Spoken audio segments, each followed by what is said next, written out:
Cette vidéo contient du spoil. Si tu n'es pas à jour dans les scans de My Hero Academia, je te déconseille fortement de la regarder. Pour les autres, bonne vidéo!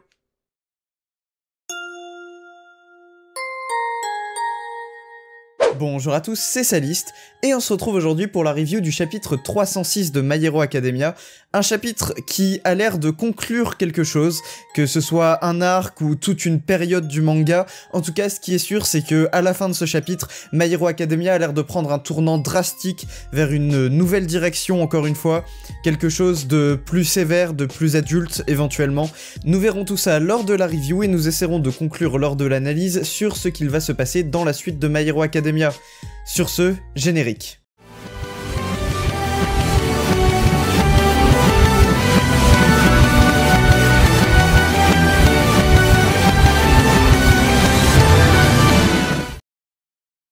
Le chapitre s'ouvre sur All Might au chevet d'Izuku, qui dit qu'il peut ressentir le One for All à travers Izuku. Il ressent les émotions d'Izuku, mais ne peut pas entendre ce que Izuku dit au prédécesseur. Cependant, il sait que ça a un lien avec la vérité concernant le One for All, et il comprend aussi rapidement que le fait que lui et Izuku soient des sans alter à l'origine n'est pas vraiment quelque chose de mauvais, n'est pas une malédiction comme il le dit dans le chapitre, mais plutôt quelque chose de béni, une bénédiction.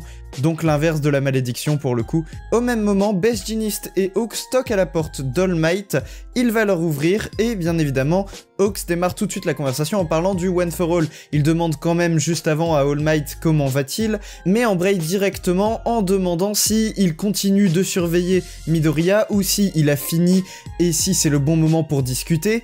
Bien évidemment, All Might lui dit que c'est bon, que ça va aller, que Midoriya va bientôt se réveiller et que de toute façon ils peuvent discuter. Donc Hawks demande à All Might ce qu'il se passe autour du One for All.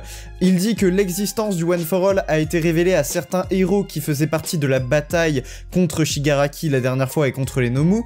Il dit également que les médias en ont entendu parler et que le mot a commencé à se répandre concernant le One for All, mais bien évidemment personne ne sait de quoi il s'agit. Du coup Hawks dit qu'il a demandé à Endeavor et que Endeavor a dit que ça avait un lien avec Midoriya et avec le fait que Shigaraki était en train de poursuivre Midoriya. Hawks marque un point important ici en disant à All Might que ils ne se battent plus non seulement contre des vilains, mais également ils se battent entre grosses guillemets contre la société, ou du moins la société se bat contre les héros en ce moment même, puisque de plus en plus de héros sont tenus responsables pour les dégâts qui ont été faits par les vilains lors du dernier arc.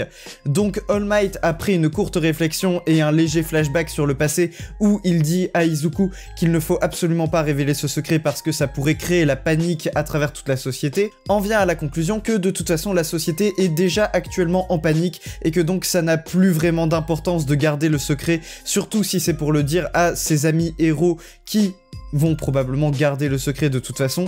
Il décide donc de tout leur révéler, tout ce qu'il y a à savoir autour du One for All. Petite coupure dans le temps, et on apprend que 3 jours se sont déroulés depuis que la panique s'est arrêtée à travers la société, et du coup nous en revenons sur des familles devant leur poste de télévision qui sont en train de regarder la conférence de presse que donnent Hawks, Best Jeanist et Endeavor à une ribambelle de journalistes. On apprend que un peu tout le monde cherche un coupable à cette situation, ils cherchent surtout à trouver quelqu'un sur qui remettre la faute du comportement de la Ligue des Vilains, ce qui bien évidemment n'est absolument pas la faute de aucun héros, mais la société ne l'entend pas de cette oreille et ils cherchent toujours à remettre la faute sur les héros qui n'ont pas su les protéger. Donc revenons à cette conférence de presse où Endeavor annonce que c'est la vérité et que de toute façon il n'a aucun intérêt à cacher la vérité, donc tout ce qui concerne Dabi comme étant le fils aîné de Endeavor, donc Toya Todoroki, est totalement vrai. Il a notamment donné tous les détails de cette histoire concernant sa famille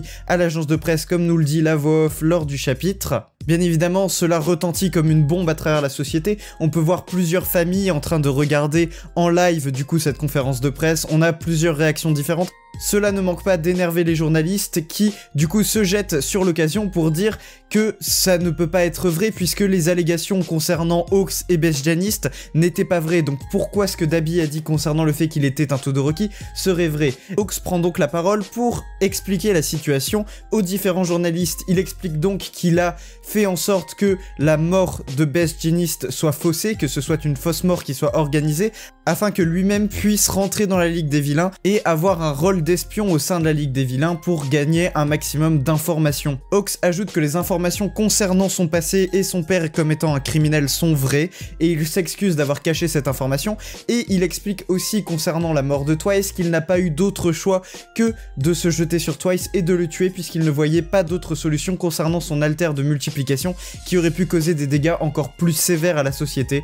Hawks explique donc qu'il a choisi de tuer Twice et que c'était totalement délibéré de sa part et s'excuse encore une fois. Une journaliste prend la parole et s'adresse directement à Endeavor visiblement puisqu'elle dit que sa mère a été sévèrement blessée lors de l'attaque de Gigantomachia et elle ajoute que s'excuser ne résoudra rien et que ce n'est pas ça qui va commencer à réparer les choses. Elle ajoute que les héros ne se rendent pas compte de la situation et du nombre de vies qui ont été perdues, du nombre de personnes qui ont perdu ne serait-ce que leur maison lors de cette attaque de Gigantomachia et que les héros ne sont pas en droit de revenir calmement lors d'une agence de presse et de s'excuser alors que les dégâts sont immenses pour les civils. Enfin, elle conclut en disant que même si les dégâts ont été faits par les vilains, ils n'ont pas l'air de se rendre compte que c'est surtout à cause de leurs erreurs que les vilains ont réussi à causer autant de dégâts à la société. Endeavor répond donc calmement que est-ce que s'il se mettait à pleurer, ça résoudrait quoi que ce soit. Elle ne manque pas d'énerver la journaliste qui dit que bien évidemment ça ne résoudrait rien du tout et qu'elle lui demande de la panique et de se débarrasser des vilains. Endeavor conclut en disant à la journaliste que de toute façon c'est la seule méthode, selon lui, pour qu'il le pardonne, ce serait que Endeavor, donc il parle de lui à la troisième personne, résoudre le problème en se débarrassant des vilains. S'excuser ne sert à rien selon les journalistes et pour quelqu'un comme lui, le seul moyen de se faire pardonner serait de se débarrasser des vilains.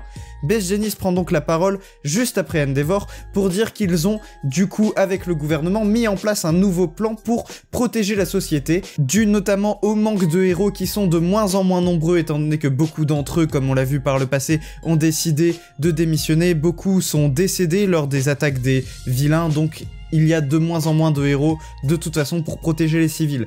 Un nouveau plan a donc été mis en place et plusieurs instances protégées à travers le pays serviront à héberger les civils, notamment ceux qui n'ont plus de maison, pour les protéger de futures attaques de vilains. Yue fait partie de ces instances de protection et a déjà commencé à héberger les familles des différents élèves qui sont à Yue, surtout dans la filière héroïque. On voit donc la mère de Izuku et la mère de Bakugo qui n'ont visiblement rien et sont en train de pousser un chariot avec des cartons, probablement pour dire qu'ils sont en train d'emménager à Yue. Les médias ne sont pas convaincus, mais justement, Endeavor prend la parole et dit que c'est en ces temps troubles d'incertitude qu'il faut faire confiance aux héros et au gouvernement, et que ce sont justement pour ces raisons que ces différents logements de sécurité ont été mis en place à travers le pays, notamment à Yue, entre autres. Il ajoutera et conclura sur le fait qu'il faut arrêter d'en vouloir à tous les héros et à toute la société héroïque, et que s'ils doivent blâmer quelqu'un, c'est lui-même, donc Endeavor prend l'entière responsabilité des événements qui ont eu lieu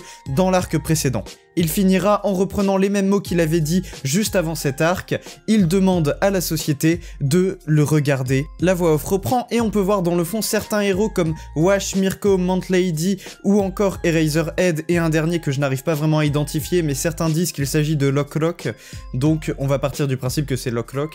Bref, la voix off nous dit que malgré le fait que le nombre de héros a commencé à baisser drastiquement et que si aujourd'hui quelqu'un demandait pour un héros, personne ne pourrait venir l'aider étant donné qu'il n'y a plus assez de héros, la voix off nous dit que malgré tout cela, il y a quand même certaines personnes qui continuent de se lever pour se battre. Cette page se conclut sur Dabi qui dit « Est-ce que ce n'était pas déjà assez de tourments comme ça, papa ?» ou père, ou peu importe comment il le dit, mais de toute façon, on comprend ici que Dabi est en train de se moquer de ce que son père est en train de dire à l'agence de presse, et que de toute façon, il compte bien finir son plan, mettre son plan à exécution, et tuer Endeavor. Sur la page suivante, on apprend que Endeavor n'a donné aucune information concernant le One for All et a fait semblant de ne rien savoir pour que All Might et Deku restent protégés des médias, et on apprend également à Yue que Izuku a envoyé une lettre à tous les élèves, qui est probablement personnalisée pour chaque élève, mais ce n'est pas vraiment la question. On apprend lors de cette lettre que il doit quitter Yue pour protéger les autres. Il annonce également son secret concernant le One for All et dévoile que c'est un pouvoir qu'il a obtenu de la part de All Might. On sent bien que Uraraka est complètement perdue dans cette situation, elle ne comprend pas ce qui se passe. On peut voir du coup que Ochako dit en japonais Baka, qui signifie mot pour mot imbécile. Or, on ne sait pas si elle s'adresse, puisque baka n'a pas vraiment exactement le même sens qu'un imbécile. Il peut s'adresser notamment, soit elle dit baka en parlant d'Izuku, donc elle dit qu'Izuku est un imbécile, soit elle parle à elle-même en disant que c'est une imbécile de n'avoir rien vu et de n'avoir rien compris concernant la situation et ce que ressentait Izuku, soit elle dit baka de manière générale pour dire que la situation est stupide, que c'est une situation bête et qu'elle ne comprend pas réellement ce qui se passe. En tout cas, on ne sait pas vraiment vers qui ce baka est tourné. On arrive maintenant à la dernière page du chapitre et j'ai beaucoup de choses à dire.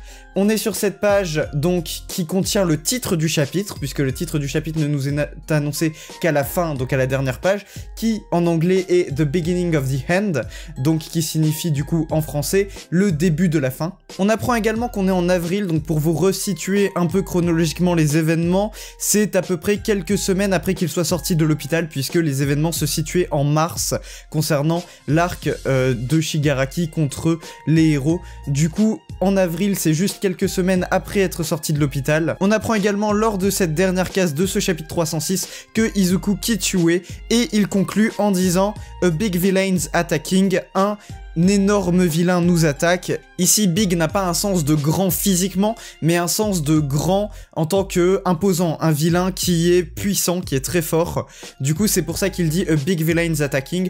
Du coup, il parle de Shigaraki ou de All for One, peu importe, mais en gros, il est en train de dire que un énorme vilain les attaque et que du coup, il ne peut plus rester à Yue parce qu'il doit fuir pour éviter de mettre en danger ses amis et sa famille. Passons maintenant à l'analyse et nous allons directement revenir sur la dernière case de ce chapitre qui fait en fait écho à la toute première case du tout premier chapitre de My Hero Academia, ou du moins pas la toute première case mais l'une des toutes premières cases du tout premier chapitre de My Hero Academia.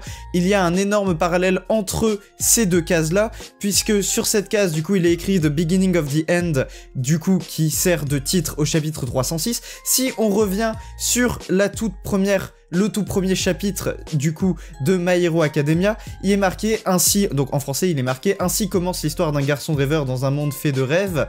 Donc c'est un parallèle entre ces deux titres, puisque le titre du tout premier chapitre c'est Izuku Midoriya : le commencement, ou en anglais Izuku Midoriya : the beginning, ce qui revient du coup à The Beginning of the End, le début de la fin ou le commencement de la fin.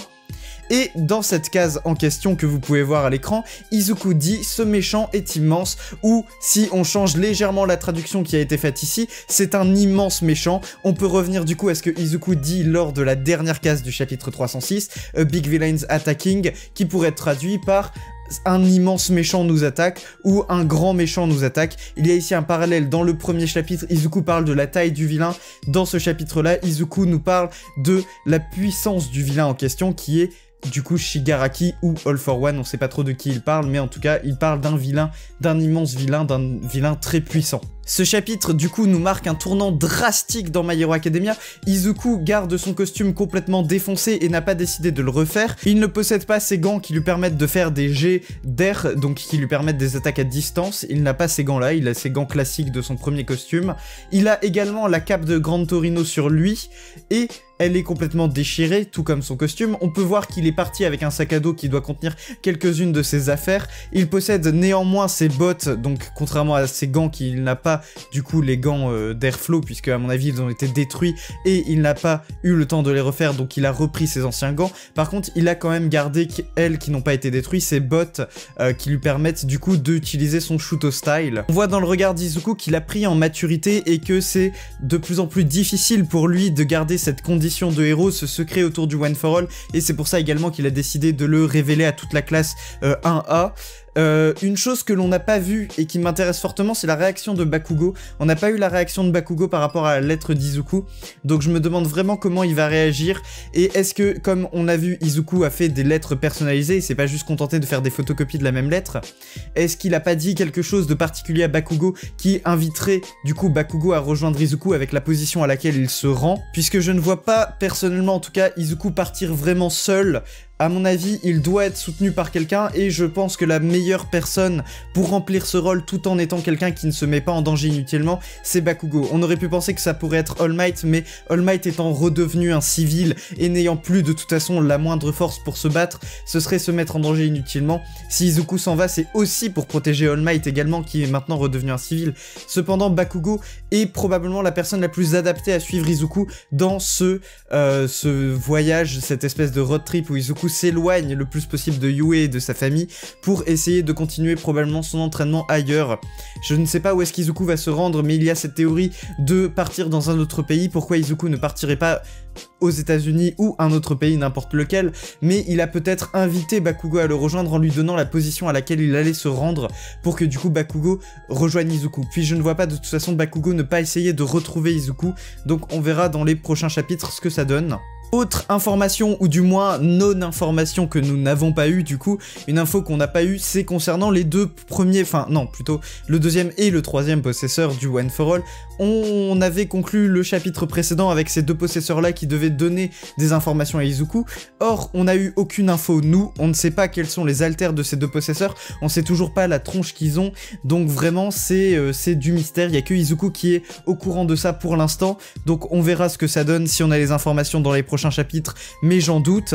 On a également du coup un chapitre qui signe la fin de quelque chose. Alors qu'est-ce que Horikoshi veut nous montrer avec ce chapitre? Est-ce que ça va signer du coup le début d'une grande ellipse temporelle? Est-ce qu'il ne va pas y avoir d'ellipse temporelle et on va reprendre directement au prochain chapitre, puisque je le rappelle, il n'y a aucune pause la semaine prochaine, c'est-à-dire que la semaine prochaine on reprend directement l'histoire. Donc est-ce qu'on va avoir une ellipse et la semaine prochaine on se retrouvera des années plus tard? Ou est-ce que on va avoir des informations concernant où est-ce qu'Izuku est parti? Est-ce qu'on va le suivre dans cette aventure? Je ne sais pas, je vous avouerai que c'est assez dur de déterminer ce qui va se passer en fait. Et c'est pour ça que je vais organiser un live samedi. Donc au moment où vous voyez ce chapitre, il s'agira de demain. Il y a un live demain soir qui aura lieu soit sur YouTube, soit sur Twitch, je sais pas trop, pour qu'on discute ensemble en fait de ce qui va se passer et où est-ce que Izuku se rend, où est-ce que tout ça mène en fait. Est-ce que Izuku va partir à l'étranger? Est-ce que Izuku va rester au Japon mais se cacher? Est-ce que Izuku va continuer son entraînement? Si oui, avec qui? Enfin bref, plein de questions qui restent en suspens et dont nous n'avons pas la réponse. Est-ce que Bakugo va le rejoindre éventuellement? Ce sont tout plein de questions en fait dont on n'a pas la réponse. En tout cas, je pense que c'est tout pour le chapitre d'aujourd'hui et ça fait déjà beaucoup de choses si vous voulez mon avis. On aura plus d'informations la semaine prochaine et on pourra en discuter tous ensemble demain en live. Donc voilà, je vous inviterai à me rejoindre. De toute façon, vous le verrez qu'il y a un live, ce sera dit d'une manière ou d'une autre sur YouTube. Du coup voilà, c'était sa liste, abonnez-vous, laissez un pouce bleu et activez la cloche comme d'habitude, laissez un commentaire, n'hésitez pas, pour dire selon vous ce qui va se passer par la suite, et on se retrouve la prochaine fois pour une prochaine vidéo, ou demain en live directement. Salut!